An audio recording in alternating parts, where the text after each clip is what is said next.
What's up, everybody? It's your boy Manny here, and before we get to this episode, just want to let you guys know that our donation page is up and active at buymeacoffee.com. Links are in our bio for our Instagram and our Twitter, or you can go to buymeacoffee.com/NAIAWomensHoopreport.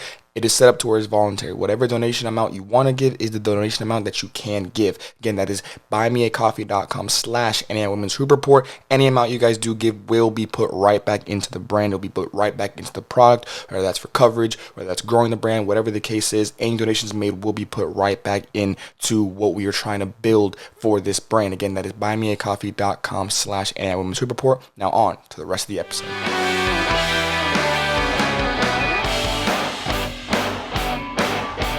What's up, everybody? It's your boy Manny here. Welcome back to the Hoop Report. It is so good to be able to say that. It's so good to be able to say the intro. That means that we are just that much closer to the start of the season. We're officially back, getting ready with our preseason previews, going through every conference, just like we did last year, the whole shebang. A few things are going to be a little different, but I'm very excited. I cannot wait to get into season 2.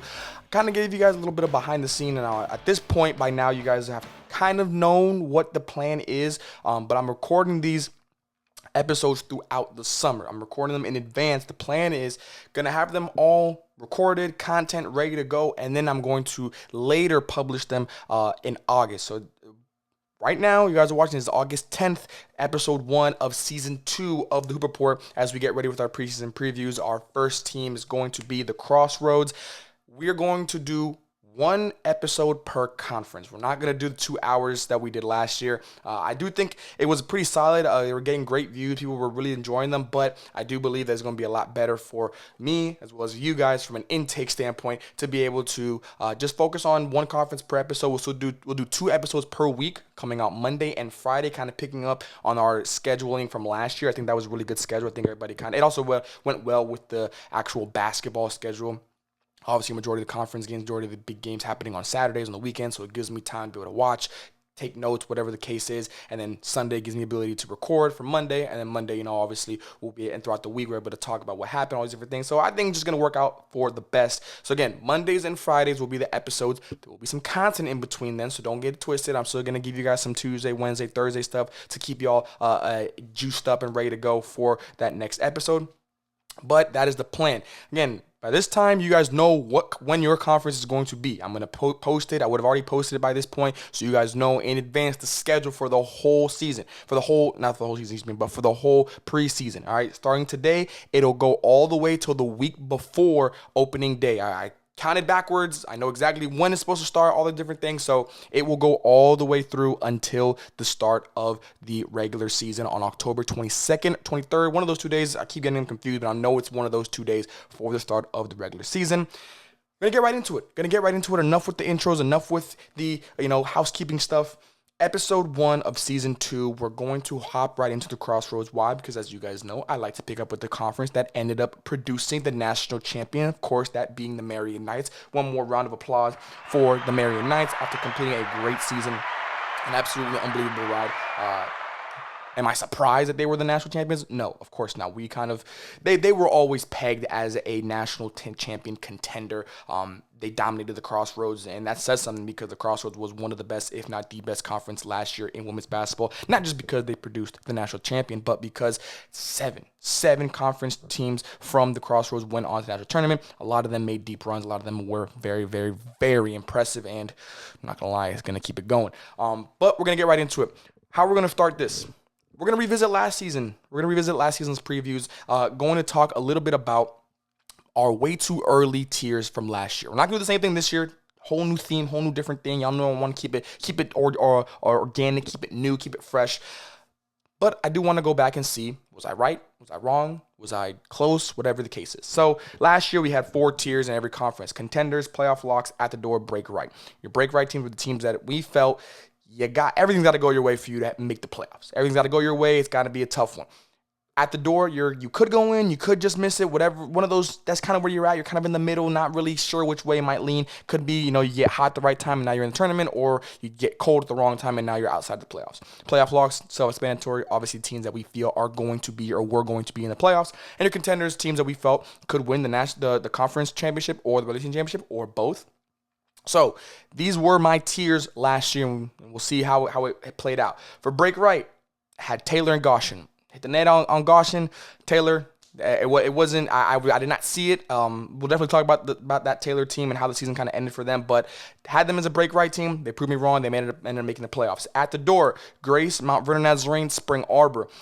Hit the nail kind of on Grace and Mount Vernon Nazarene. Spring Arbor undersold them heavily. One of the better teams in the conference. Think they're going to continue to be one of the best teams in the conference going into this year with the experience they have coming back, and we'll get into the Cougars in a moment here. My playoff locks, Bethel, Huntington, Indiana Wesleyan, hit the nail on the head. I do think I oversold Indiana Wesleyan at that time. Now, do I think if I redid this, they probably would have been at the door team and Spring Arbor would have been a playoff lock, but very similar teams, all about getting hot at the right time, and both teams did do that going into the postseason. And then, of course, that leaves my contenders, Marian, St. Francis, kind of hit the nail on the head, self-explanatory for both of those. The standings from last year's Crossroads. Marian was the number 1 seed, regular season and tournament champions. St. Francis, Spring Arbor, Bethel, Huntington, Indiana Wesleyan, Taylor, and Grace were all your teams that made the postseason. Mount Vernon Nazarene and Goshen were the ones that were outside looking in. Like I said, from a tier standpoint, pretty consistent. Again, I think I undersold Spring Arbor. I think I oversold Indiana Wesleyan. But I hit the nail on Grace, Mount Vernon Nazarene. The only one I'll take my lumps for is Taylor. Taylor, y'all proved me wrong. Props to you. That was a really, really, really, really, really impressive run in the Crossroads. Now turning the page. What is going to be the tier? What are we going to do? How are we going to do it? We're going to do it a little bit differently.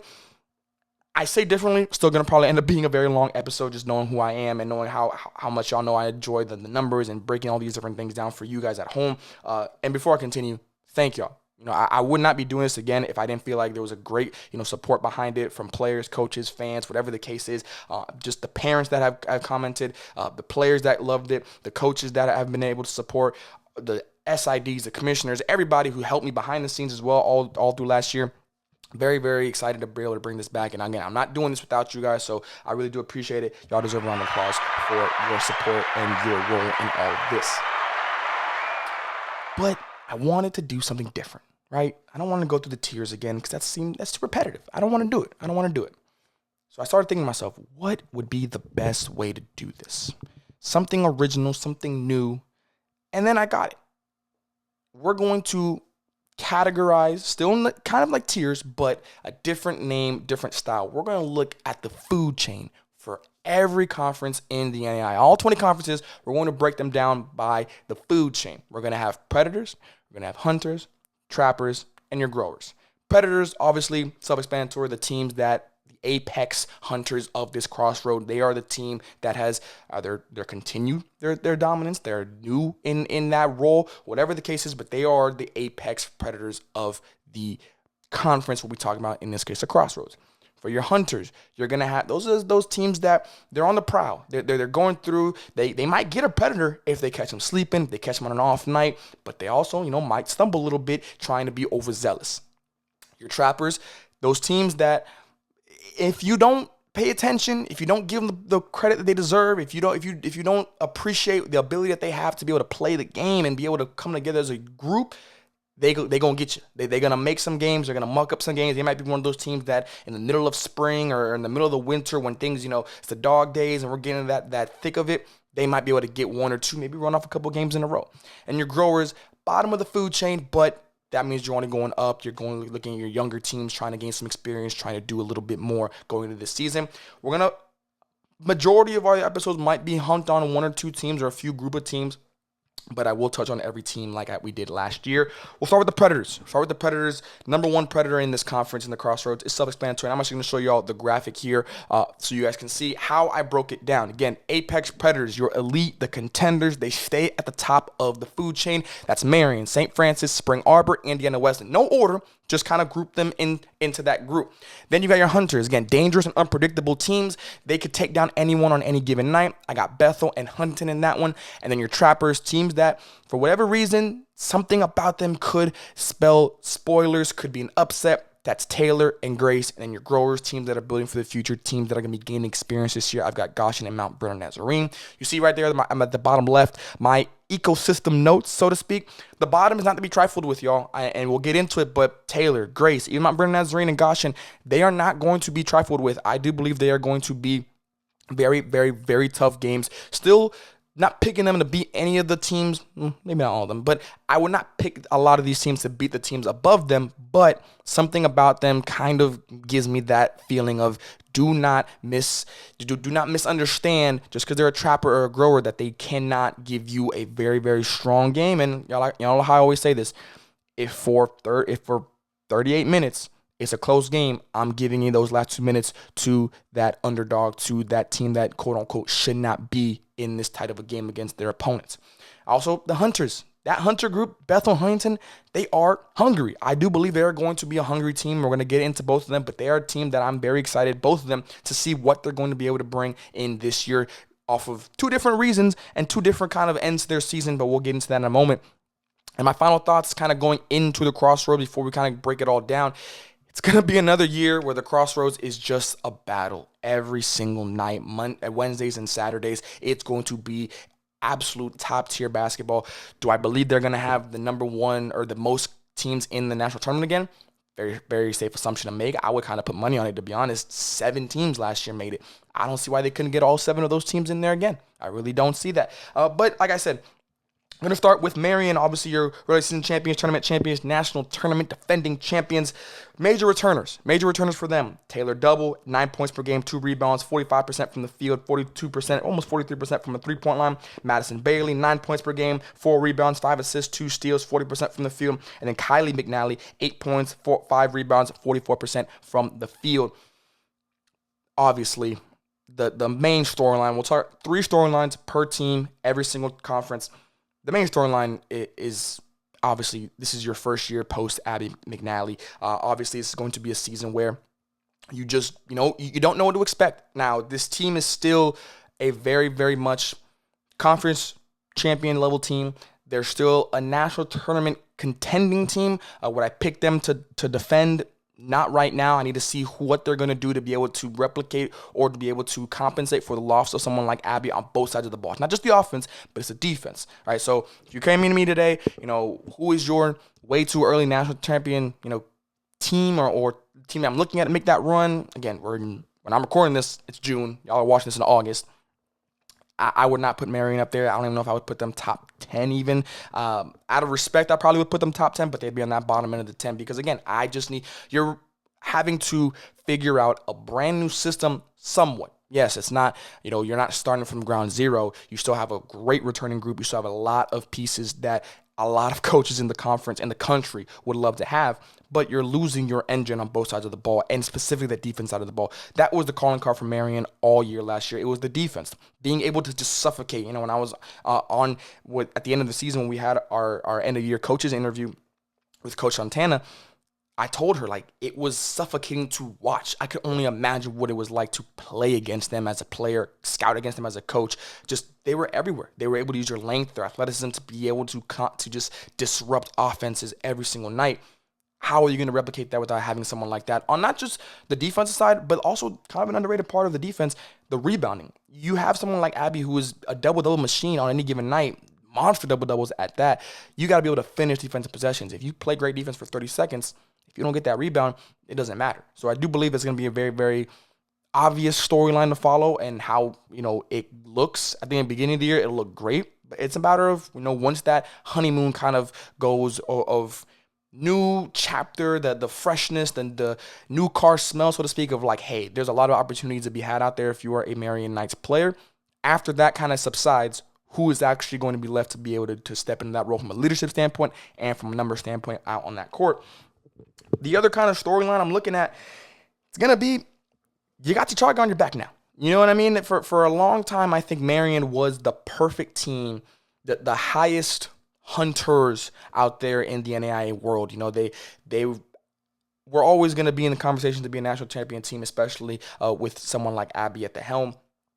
They were always going to be a team that you got to respect. They're going to be able to make a deep run. They're going to be able to beat you even on their worst night. They're one of the most elite teams, elite programs in the country.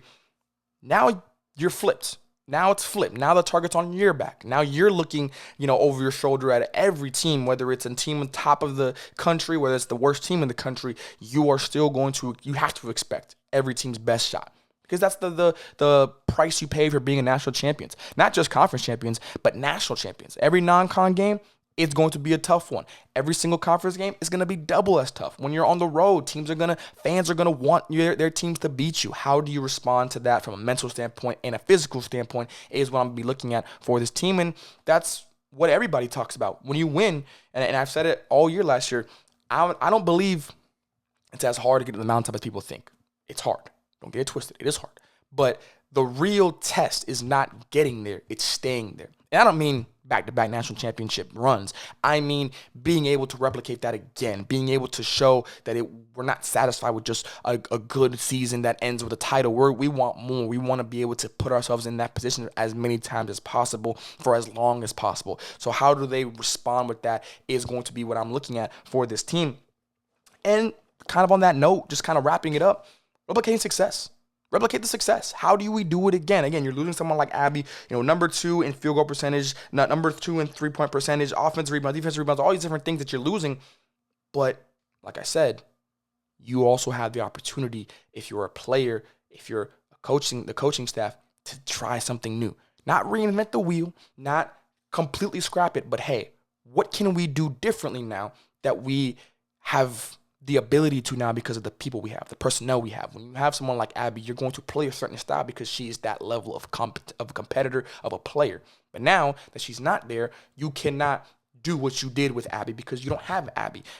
But that also opens up the opportunity for others to step into a role, not the role that Abby played. No one's going to be Abby McNally. She's not walking through that door to suit up for the Marian Knights anymore. But that doesn't mean that someone else isn't going to be able to do that. Someone else isn't going to be able to show their abilities in that role. It might not even be a one person. It could be a group. It could be a more, ball movement, cohesive style where everybody's just flying around, the ball's piping around, all these different things. Or you could have somebody who maybe, Abby more of a 4, undersized 5 at times. Now maybe it's a guard or someone on the perimeter who's going to be doing these different things. So there's unbelievable amounts of possibilities for this Marian Knights team. I am very excited to see what they have. Very excited to see what they do. Very excited to see how they put it all together and what it looks like once we get into fall and really get in the thick of it. Not just the beginning of fall. Like I said, that's the honeymoon phase. Everybody's excited to get the season started. Everybody's excited to get things rolling.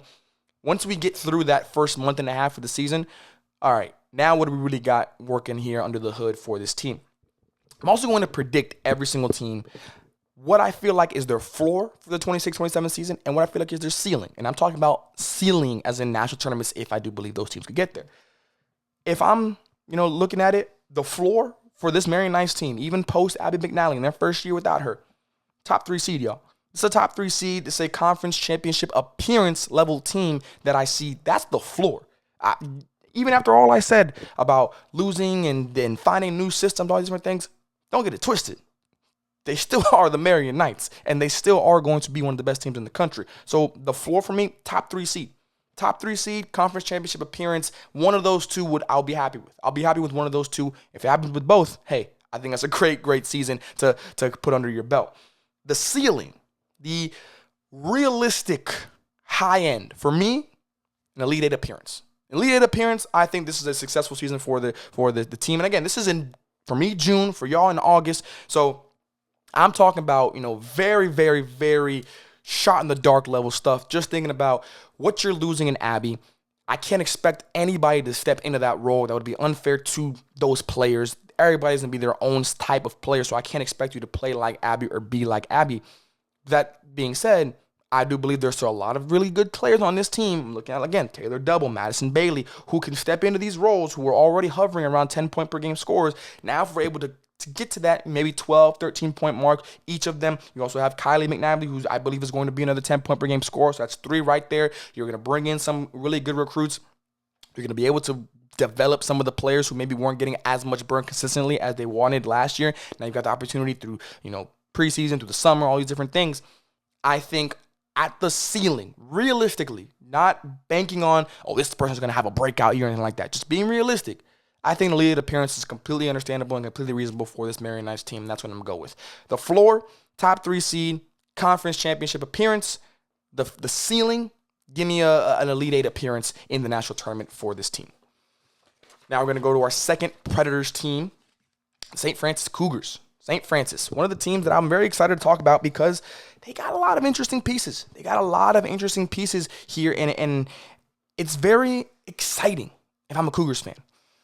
Finished second in the Crossroads. They lost in the Crossroads finals to, of course, the Marian Knights. And my thing, when I look at this Crossroads landscape and I look at St. Francis, losing in the Elite Eight was not a bad thing. I will say I think they overachieved, not because they shouldn't have been there, and I kind of showed it by my picks throughout last year in the postseason. I really didn't think they were going to make it because the physicality was my biggest thing, y'all. You know, that was my biggest thing. I'm going to kind of skip right to that because that's the biggest thing that I have from a storyline standpoint.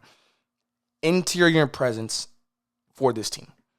You're going to be returning pretty much your core. You know, Callie Gregory, Rihanna Schinnerman, Isabella Gizzi, Taylor Fordance. You've got key rotation players like Samaya Stout. You're going to be good. You're adding in a player like Ava Wheeler. You're losing Julia Mantelina, who's a 7-point-per-game scorer, 50% from the field, 37% from the three-point line. That's going to be a tough hit offensively. But you are returning a pretty much solid rotation group that has been there, knows what it takes to win, and knows what it will not take to win. And I do believe they all, as a collective, understand that the summer is massive. Getting in that weight room, being tougher. They were second to last in the Crossroads in rebounding. I believe they overachieved not because of the team that they had or anything like that. No. They had more than earned the right to be in the Elite Eight last year. But the team that they played against to get there, I thought were going to beat them because of that inside presence. I believe that they were just getting out physicaled on the rebounds too consistently. I do believe that ended up catching up to them, but that is my biggest storyline going into this year. Now, the next two storylines I have for this St. Francis team, the first one is, it has to be the year. This got to be the year, y'all. Like, if I'm a Cougars fan, if I'm a player, if I'm a coach, I believe this has to be the year. Because you could argue on paper, this is the best team. Again, you're returning your entire group for the most part. The rotation is coming back. You're going to add in some key pieces here and there. You're going to have to find some new pieces to fill in the back end of the rotation. But you're looking at at least a starting five capable rotation group right now with Callie, Reina, Isabella, Taylor, even a Samaya. You've got a good group here.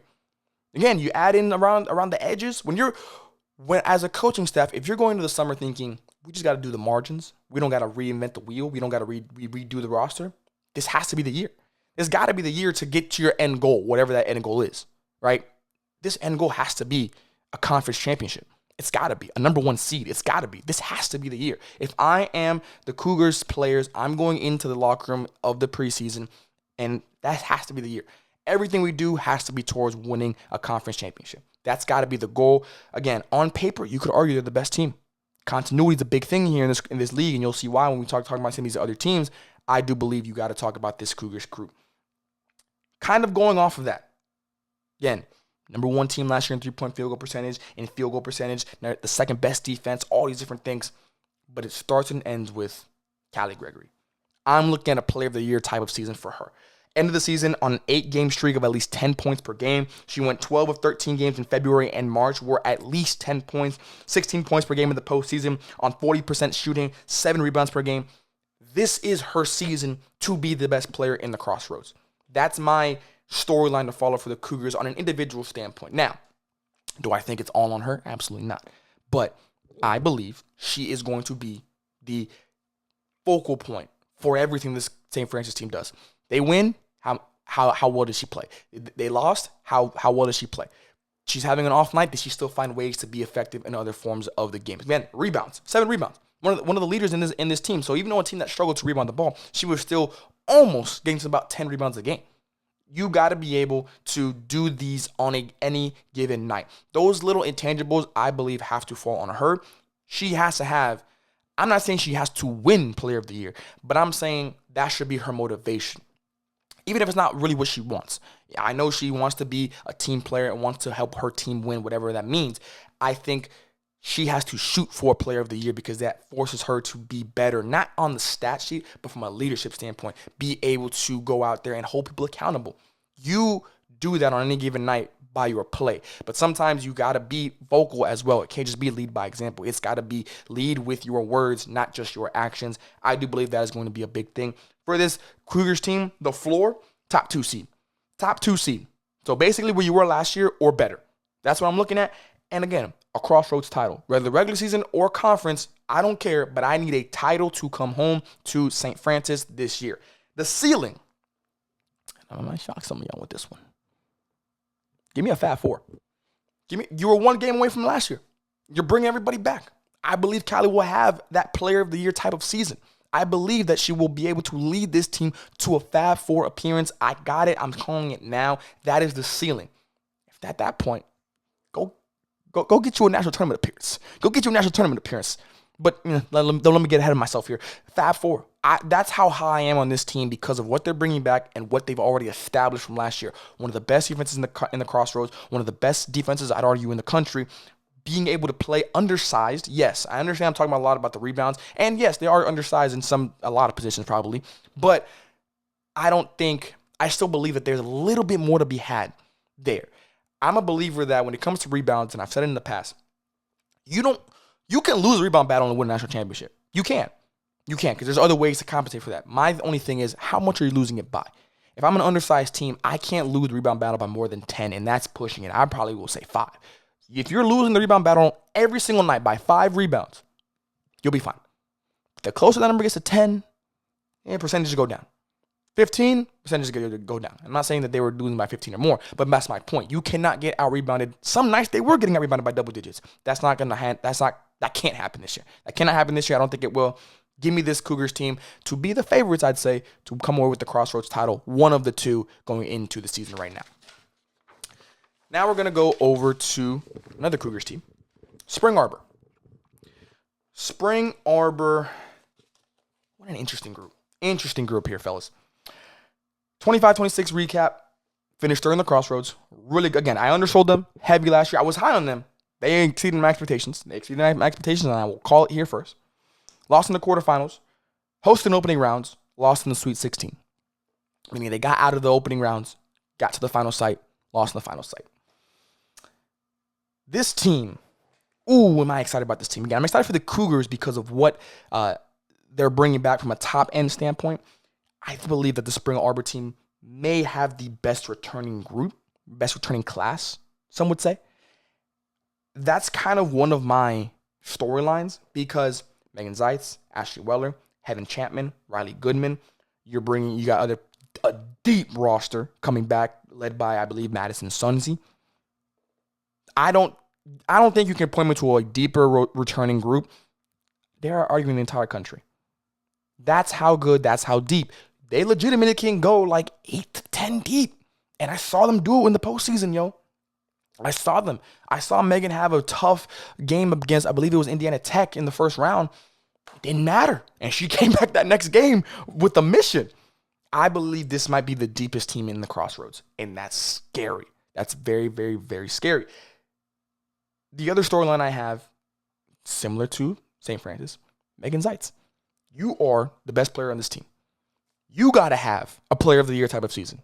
I think if you had to make me pick the front runners for player of the year in the Crossroads, it's a 2-horse race between those 2 ladies. I believe those 2 ladies, Callie in St. Francis and Megan in Spring Arbor, those are the 2 that I'm looking at going into the season. They'd be my odds-on favorites. Whatever the line is, let me know and we'll talk about it. But they would be my odds-on favorite. For Megan, last 8 games of the season, these are our averages. 13 points per game, 40% from the field, 5 rebounds, 5 20-point games in those last 8, for the record.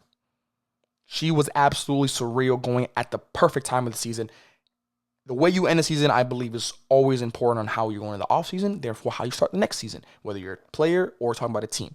She ended the season as good as you can as good as you can ask. I do not see why she should not be a player of the year contender next year. I do not see why she should not be at the top when we talk about best players in the Crossroads. She has to be that every single night. Even on your off nights, you still got to be able to, again, impact the game in different ways. The last storyline I have for the Spring Arbor team, redemption. Why would I ask redemption? Well, I think their Crossroads performance was disappointing. You got upset in the quarterfinals. You didn't even make it to the semifinals. You got upset in the quarterfinals. Now, I believe I did pick that upset. I'm not 100% sure. I can't remember off the top of my head. But nevertheless, that can't happen. And that's what I mean. Now, to get upset in the Crossroads in the first round and then come back in your home gym and get out of the opening rounds altogether in the national tournament, hey, that's a great bounce back, shows experience, shows that you learn from your, setbacks. But that can't happen because they announced the opening round host sites before the selection show. So you knew you were going to get in. Your ability to compete and go deep in the Crossroads would determine where you are in the seedings. Therefore, the other teams around you, or that would end up going to your site, yes, before y'all come in the comments, a lot of other things that go into it, geography, all these different things, and I know, but stay with me now here. There's a world where, let's say you have a better seed, maybe you get a team, maybe you get on the side of the tournament where you're able to make a run at it. Styles make fights in the playoffs. When it's a one-game off situation, styles are very important. Matchups are very important. And that's why it's important when you go into the postseason, you got to at least get the first round. You got to. You can't get upset by the 6th seed. That can't happen. You should be playing in the next round.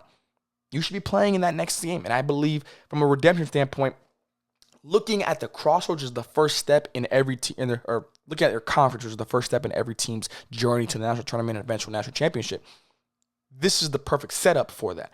Because now, if I'm Spring Arbor, I'm looking at it as like, we did not perform the way we should have in the postseason. And we get the opportunity to do that first. Regular season, my floor, top 3 seed again. I don't see why they shouldn't be a top 3 seed again. Those are my 3 teams that I'm looking at. Spring Arbor, in St. Francis, and Marian. I'm looking at that being the top 3 in some order. I do believe that is the case. And the floor, again, semifinals. If you're Spring Arbor, you should not be entertaining the idea of not being in the second round of the Crossroads. Now, if it's a Marian or St. Francis, we'll talk about it when we get there. But there should not be a single thought. We are not losing that opening round again in the Crossroads. Again, starts now. Every Crossroads game should be looked at as this is the quarterfinals. This is where we want. This is who we might play again this year. This is who we might play this year in the opening round of the playoffs. Very important way to look at it if you are going to be the Spring Arbor team. From a ceiling standpoint, what do I see the realistic high end for this Cougars team? It's a Crossroads championship. I 100% believe this is my dark horse pick to not just get there, but to win. And again, a lot of it does come in on the seeding. They finished number 1, which, again, I could see it.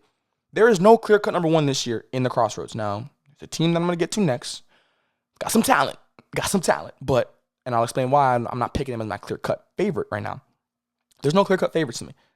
Spring Arbor can easily sneak in there from their depth. The depth that they have could be the best in the conference. So what do you do when you have that ability on that? In a world where college sports, period, continuity is a blessing. It's legitimately a strength, and people have to start thinking about that. From a playoff standpoint in the national tournament, give me an Elite 8. You made it to the round of 16 last year. It's one more game. One more game, and I believe that is a successful season for you all, especially because, again, the youth on this team, the depth, my God. If they get going and they get hot next year, I don't think I already think about it, but there's a world. If I'm them, I don't know. Again, I said they could win the championship this year. It wouldn't be my pick. But my really 2 early picks, like I'm looking 2 years ahead now, or a year ahead now, I guess I should say. What you do this year can set you up for next year if I'm Spring Arbor, and that's how I'm thinking about it. Long game. Yes, focus on what's in front of you, but understand you're setting up for something even bigger, possibly on the back end. Indiana Wesleyan. Wildcats. Finished 5th in the Crossroads last year. Lost in semifinals. Got all the way to the Sweet 16. I undersold them in the regular season. They came through for me in the postseason. Obviously, if you follow along us on Twitter, NAIA women's basketball, period, through social media, you know that Indiana Wesleyan was in the news for good reasons this offseason because they picked up not 1, but 2 highly elite, impact level freshmen. Vanessa Rossman, the 2026 and a 2026 Indiana All-Star, Miss Indiana basketball finalist, 3 straight state appearances with a state title in 2025, averaged 23 points, 6 rebounds, 4 assists, 3 steals in her career. And Jocelyn Breaker, 25 points per game, 55% from the field, 53% from the three-point line, 6 rebounds, 5 assists, 2 steals, also an Indiana All-Star, also a Miss Basketball finalist, an All-State first team, AP All-State, Times Union Player of the Year. Why were these huge names? Not just because of the numbers I just laid out, because good Lord. They chose fit over division. They had D1 offers. And they chose to go to Indiana Wesleyan. And as they put it, it was a fit. I believe this is the beginning of the future, not just for NAIA, but for basketball and college sports in general. I believe this next generation is starting to realize, and I've always believed it, I say it to whoever listen, there are hoopers everywhere. There are hoopers everywhere. I know for us talking about the NBA or the WNBA, there's only a certain number of professional spots in those leagues, but there's way more professionals out there. We can all think about off the top of our head. If I ask you, think about someone who didn't play in the NBA but could have been a professional player, or didn't play in the WNBA but could have been a professional player, hundreds of people probably thinking immediately at least 3, 4, 5 people. And I think that is what they did, massive, bigger than ball, bigger than sports, understanding that if fit is the most important thing, no matter what generation of basketball or sports you're talking about, fit is the most important thing. So I commend both of those ladies for picking something that probably was not expected. Well, it wasn't expected. Something that a lot of maybe people even close to them weren't fully aware why. They did it because it was the best thing for them, and I commend them for that. With that, goes into my first storyline I just talked about there, the recruiting class. Maybe the best freshmen in the country. I can argue that easily. Freshmen, not transfers, freshmen. We can throw some transfers in there if you want, but freshmen. That freshman duo is for the next 4 years. Are you kidding? Indiana Wesleyan had a step back year. It was not the Wildcat team that made it to the national tournament 2 years ago now. Now, it wasn't a bad team either, especially at home. Because at the crib, you couldn't tell them nothing. And they still pulled off some major upsets in the national tournament. That's the run of 16 as the low seed. I know they beat Rio Grande. Cannot remember who they beat, Cumberlands of Kentucky. 2 teams. And in Rio Grande's case, they were the 2 seed in their region. They were the 2 seed. They were on a heater. And Indiana Wesleyan beat them at their place, if I remember correctly, because they were the host site. This is still a blue bloods program in the NAIA women's basketball world, and dare I say in the NAIA period. We know what IWU does. And now they've got set up for the next 4 years, possibly. Adding to what they already had from a freshman group that is now coming back a year later, more experienced, well tested in the field of battle, going deep in the Crossroads, going deep into the national tournament, playing against some of the top teams. That's my next storyline. The best freshman duo possibly in the country last year is now the best sophomore duo possibly in the country. Talking about, of course, Ayla Krager. Sophomore separation is coming, yo. It's coming because let me tell y'all something. I still catch myself thinking back to watching Dakota State and Indiana Wesleyan in the national tournament last year and watching Aaliyah go, dare I say, blow for blow with Tabor Teal, who will go down as one of the best forwards, not just in Dakota State basketball history, but in NAIA women's basketball history. I'll put her up against anybody. And going toe-to-toe, big shot after big shot, big play after big play. Obviously, Dakota State ended up winning, and I think experience was a big part of that, and obviously I believe they were the deeper team. They were the better team. But I literally thought to myself in that moment, I'm watching the next generation playing against what she wants to be in maybe a year as a freshman. And I can't imagine what it's going to look like now going into this year. I really can't. And then you've got Addie Hovey, who my only thing with her, just be consistent. I think she had an up and down season. You know, the highs were high, the lows were not that low, but they were low. If she can find consistency, and I do believe she's going to find it, we might have the best sophomore duo in the country. Now you're talking about adding in the best freshman duo in the country. I was back, y'all. I was back. And let's throw some numbers out there real quick before we continue. For Krager, 15 points per game, 6 assists, 45% from the field, 30% from the three-point line. Last 19 games of the season, she averaged 18-6, 3 games over 30 points. 2 of them came in the national tournament, including that DSU game I was talking about, 36-10 as a freshman on the highest level that you are playing at. You do that, again, against an All-American, against a program that has predominantly been there, that knows how to win. You do that when the lights are bright? I would love to be able to see what her summer was about, what she focused on, what she worked on. I just would love to see, would love to be a fly on the wall to see what she's working on. Because again, there's a lot she can improve on in her game. And that's what's scary. Almost a 40-10 game as a freshman. And for the record, in the national tournament, she averaged 28-7 on 46% shooting. Those are her averages in her 3 games. Just want to put that out there. Then again, Addie Hovey, 10 points per game, 7 rebounds. Also, don't forget Emily McGuntley. She had 11 points per game, 4 rebounds, 40% from the field. Very underrated third piece, perfect complementary piece for this team. I don't know what else you can say, but the fact that, yes, my last kind of storyline here. I know a lot of people out there might be thinking, they got it. Like I said before, continuity is a very important thing, especially in this day and age of basketball. I cannot pick them as my favorites. The floor's a top 4 seed, and that's being very generous. They really should be a top 3 seed, but I'm giving them 4.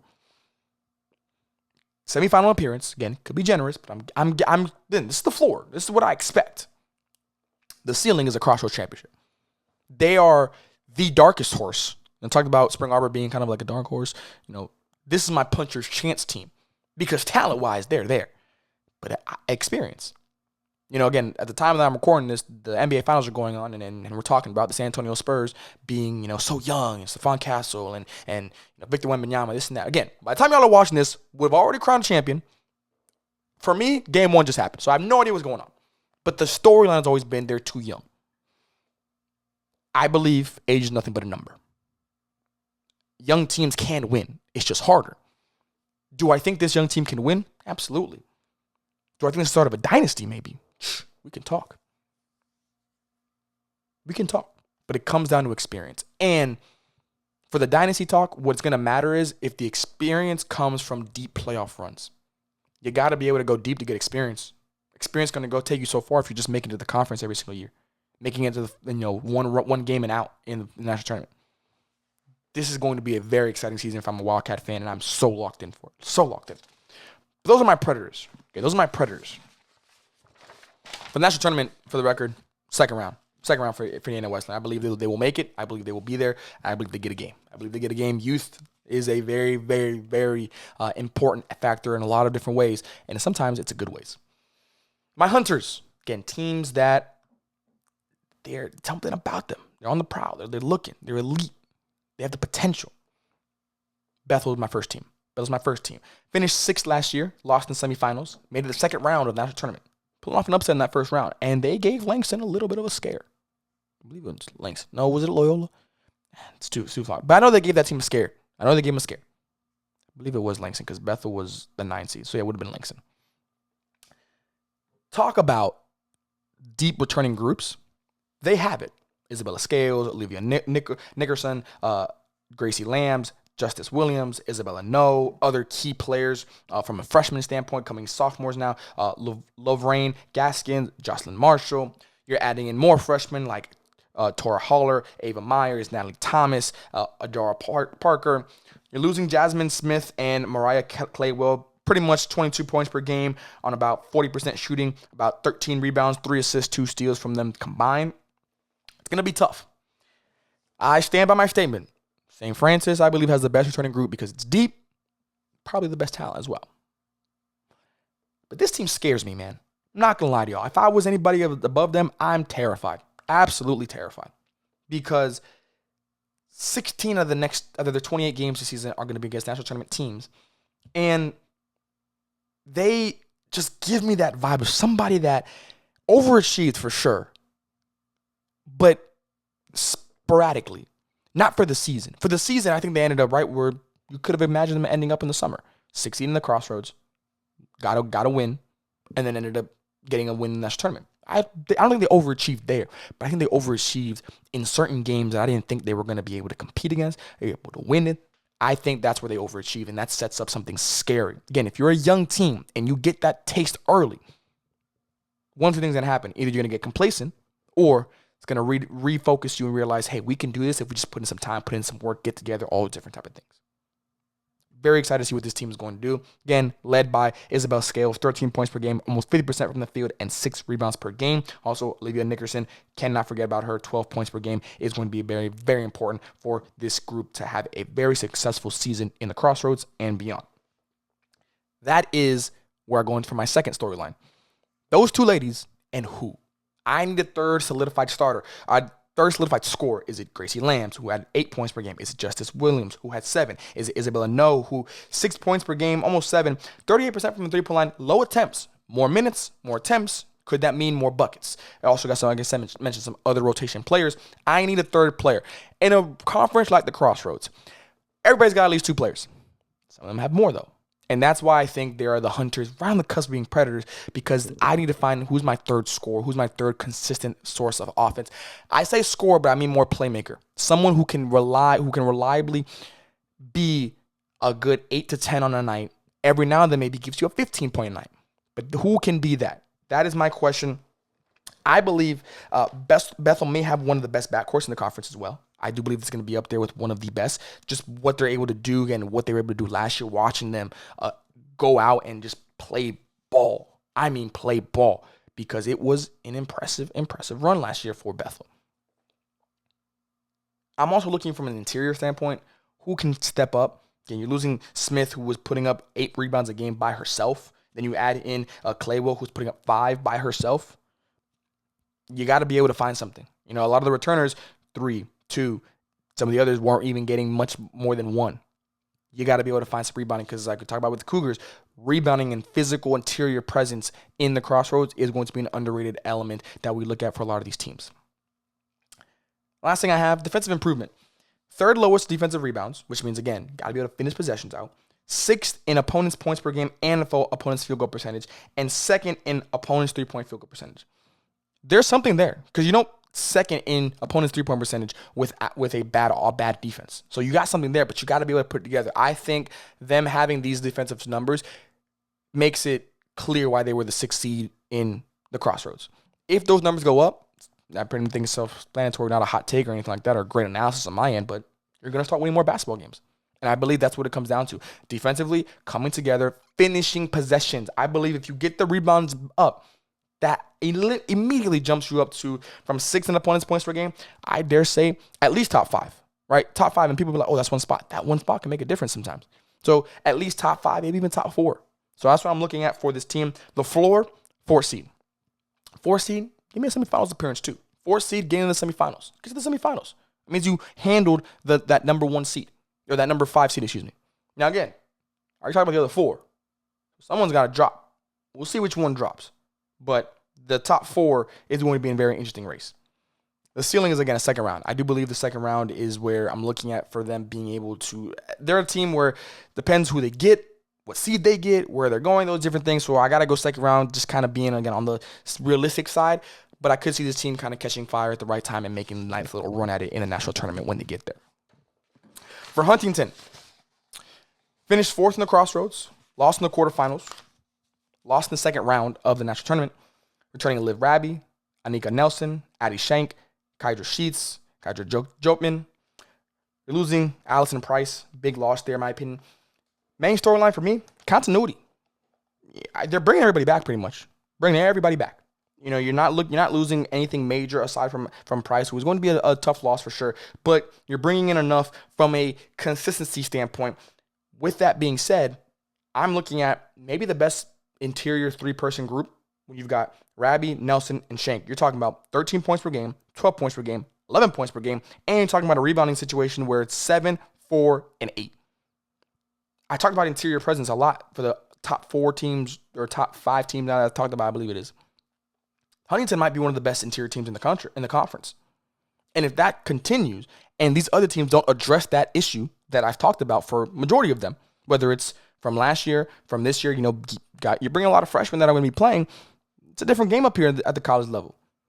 I think Huntington has an advantage inside, so I'm looking at them being able to put that to use. Again, 36 points per game, 19 rebounds, all of them shooting over 40% as a collective. That's their 3-person group right there.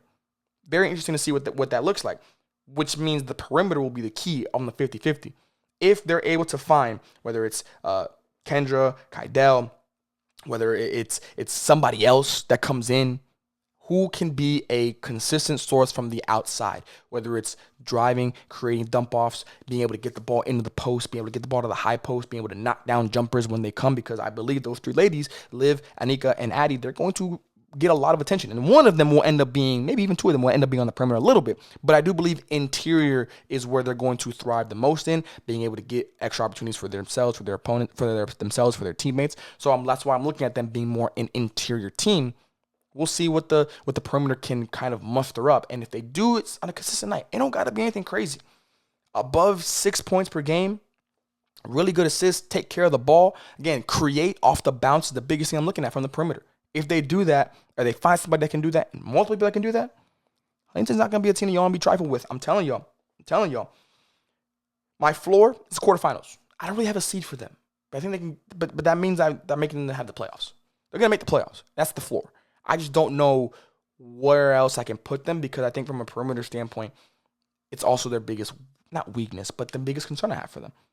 They're going to be going up against teams that have got a Callie Gregory, a Megan Zeitz, a Raven Chapman. You're going up against an Indiana Wesleyan team who's going to have some dogs out there. Bethel's going to have a very solid, experienced group. Not saying Huntington doesn't have that, but Huntington needs to prove that to me a little bit more. Playoffs. That's the floor. The ceiling? Conference finals appearance. They could sneak in now. Don't get it twisted. They could sneak in. I see the Foresters being able to muster some games together. Hey, wait a minute. It's only 3 games. Well, 2 games. You win 2 games in a row, you're there. And now that you're there, you might as well see what happens, right? And then I think they get to the opening rounds. Don't know how much farther they get than that. I would say opening rounds for sure, but I do believe Crossroads might have a nice little interesting run here with the Foresters.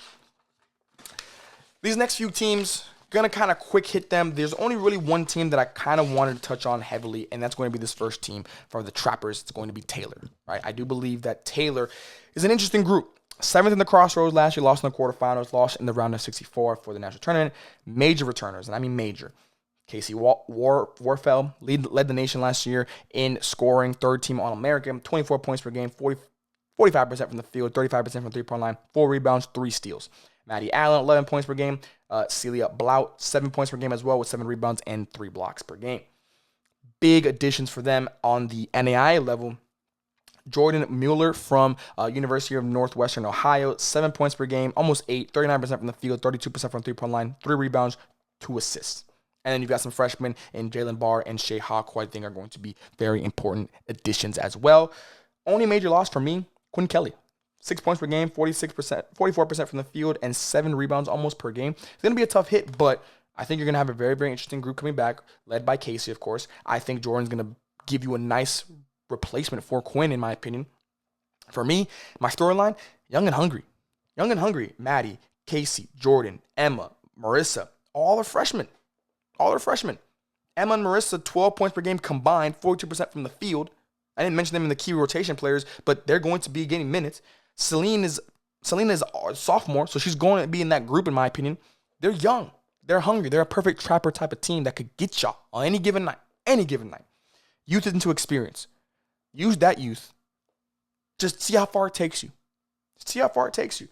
In the fall, Taylor might have been the hottest team in the conference. 14-0 start. You're looking at them. I remember them. They beat Indiana Tech. And I said, what is going on with this Taylor team? They're legit. And the spring came. 3-13 to end the season.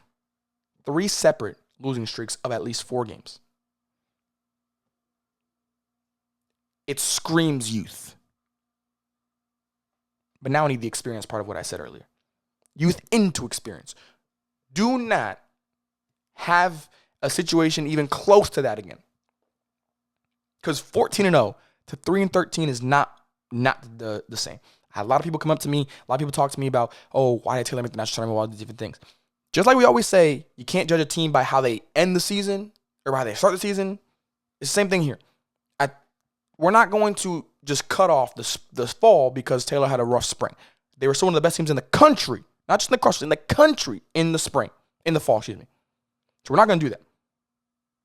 With that being said, I also told all those people the same thing, and I'll say here, they were one of my last teams in. Not one of the last four in per se, but they were one of those teams I was like, there's an upset here or there around the country. They might be one of those teams out. So that's what I'm looking at here. Again, talk about youth, 8-player rotation, 4 freshmen, 2 seniors, 2 sophomores. Again, those 2 seniors are gone. All freshmen are back, and they all played 11-plus minutes. And the one sophomore I talked about, Wesleyan, she had 23 minutes per game. Youth had experience, but now you got to turn that experience into winning. Defensive improvement, bottom line across all major categories, you're a bottom 4. You got to be better, flat out. Nothing really to talk about. Be better. Again, youth, big reason for that. No more excuses for that. You are all now a year more of maturity from a college basketball standpoint. You got to be able to prove it on that side of the ball. My floor, quarterfinals. Get to the playoffs. Playoffs. That's it. Ceiling, semifinals, opening rounds. A lot of this team will be determined on what their youth will generate. If they generate what I expect them to generate or what they should generate, hey, we're looking at a very, very dangerous team. Do I think they're going to be a top 4 seed? No. Do I even think they'll be a top 5 seed? Probably not. But they will make the playoffs. Question is where and what type of team will we see? Now, I don't want to see the complete opposite where we start off cold in the fall and we get hot in the spring. Give me consistency all the way through. That's what I'm looking at for this Taylor team. The other trapper I have is Grace. But to be honest with you, they're closer to being growers than they are being trappers. I'll kind of quick hit them real quick. The reason I have them as trappers, finished 8th in the conference last year, so they were a playoff team. Obviously lost in the first round to Marian. You're bringing back Emma Sperry, Maddie Poiter, Morgan Hulk, Becca Gert, all double-digit scoring players. I'm going to round up. 20, 16, 14, 13, respectively. You're losing Becca Logbow, 6 points per game, 2 rebounds. Tough from a rotation standpoint. You can find someone to maybe compensate for that, maybe come in from within, from a development standpoint. Seems dangerously looming. That's why they're a hunter. I talked about Taylor because they were really good last year. Youth, all these different things. Grace is a perfect hunters team because there is clearly a top or at least a better offense than you would expect from a team that was 8th in the conference. But at the same time, a lot of places to be desired. Last in 3-point field goal percentage, second to last in field goal percentage, third to last in free throw percentage, second most turnovers. What are we doing here? I believe this team should be a lot better than they were last year. Now, I don't think it's going to necessarily result in wins to the top of the conference, but this team should not be bottom in all these offensive stats. And then from a defensive standpoint, last in opponents' points per game, second to last in opponents' field goal percentage, third to last in the three-point percentage. We can't be bad on both ends of the court. I think Grace is dangerously looming because if they put it all together, they are my team that has the biggest leap potential. So what I mean is from an 8 seed to a 6 or 5 seed. Ooh, what's going on here now? They have the score. They have the personnel. Now it's just about putting it all together. And if they do that, they are going to be a tough team to deal with. They're going to be a tough team to deal with. They lost by 6 to IWU, lost to 2 by Bethel, lost to 10. They beat IWU by 10 at IWU. There's something here. They're dangerously looming. We'll see if that musters up into anything. But I want to give Grace a little moment there. A little bit of grace. I'm sorry I had to do it. Again, quarterfinals, get to the playoffs. The ceiling's a top 4 seed. If this team gets to a top 4 seed, whoa, hold on. Time out. What's going on here? We love it, though. I'm here for it. But that's the ceiling. And I think I might be underselling the ceiling, if I'm being honest. But we'll see. We'll see. The last 2 teams, my growers, my teams that we're building for the future somewhat. Mount Vernon Nazarene, and we're talking about Goshen. For Goshen, you're just, it's all about point guard replacement. You definitely got to find a replacement for Kyle Forster. 8 points per game, 7 rebounds, 3 assists, 1 steal per game, 49% from the field. Culture, development, biggest thing for me. If I'm Goshen, he finished last in the conference last year. Just trying to be better, working towards the future and finding the pieces that you want and building that culture that you want for this team. And then for Mount Vernon Nazarene, finished 9th in the conference last year. You're returning Kylie Lightbecher, Lee Shepard, and a Swisshelm, 12, 12, and 13 respectively. You are adding Allison Price from Huntington. This Mount Vernon Nazarene team, there's something here too now. They could sneak into that 8th seed. I think they should have more conference wins than last year. So they had 4 last year. I'm looking at about 5 to 6. You're also adding Ali Solomon from D2 Cedarville and Azzy Hammonds from Seton Hill, also a Division II school. If they value the basketball, I think they have an underrated scoring trio in Kylie, Lily, and Ann. 38 points per game, 40% from the field, 30% from the three-point line, 82% from the free throw line.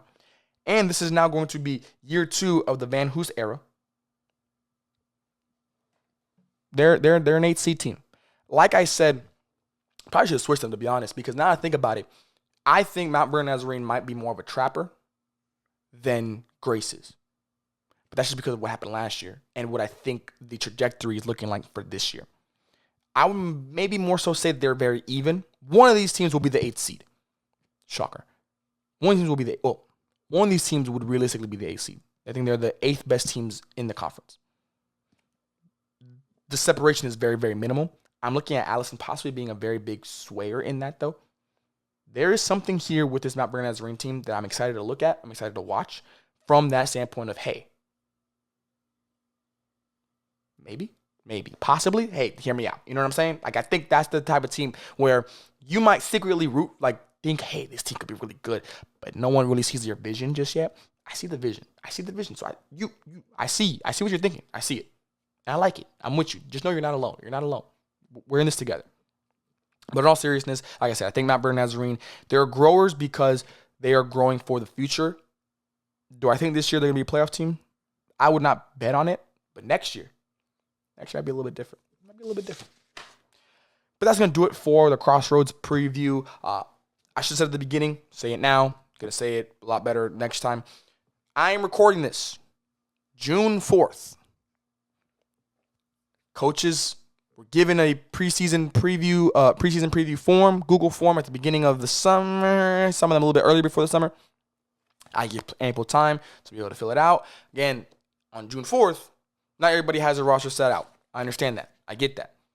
But understand when I'm looking at this, I'm going off of basic knowledge, some research I did on my own, and that's how I'm putting all my notes together. Do I think everything is concrete? No, but I do believe a majority of it is. For the coaches who were able to get back to me, I appreciate it. Thank you. For those who weren't able to get back to me, no hard feelings. I understand. Things get lost in email all the time. But just so everybody at home understands, because I don't want anybody screaming, oh, but she's coming here, this and that. Just know, I am going off of what I was given at the time that I was given this. Keep that in mind. Y'all are watching this 2 months later, almost, than when I'm making it. So between now and then, a lot of things could change. But for personal reasons and making sure that I get these episodes out to you guys with ample time, I thought it'd be best, let me do these in advance, get my information. I already have a majority of the information I was going to use on myself anyways. So why don't I get a head start on this when I have the time? Because we all know when season comes, then y'all know I'm being transparent on here. I'm no longer a GA, so got a full-time job, got to be able to manage these different things, got to be able to do it when I can. I think this is the best way to do it, so everybody gets what they want. And what they want is coverage of the NAIA women's basketball. Don't get twisted. Still have the ability and still have the time. Going to figure it out, whatever that is. I told y'all consistency was the biggest thing. We were going to do this for at least 2 years, y'all. This was going to be it. Y'all going to be dealing with me for the next year. We'll see what happens after that. But for right now, started episode 1. Therefore, we're going to finish all the way through. However that looks, whenever that looks, whatever it takes. But I'll keep that in mind. Housekeeping notes. Do not know everything. Do know a little bit. I don't know everything. All right. With that being said, it's going to do it for episode 1 of our 2026-2027 conference previews of the Crossroad. Make sure you guys like, comment, and subscribe, and we'll catch y'all Friday. Peace.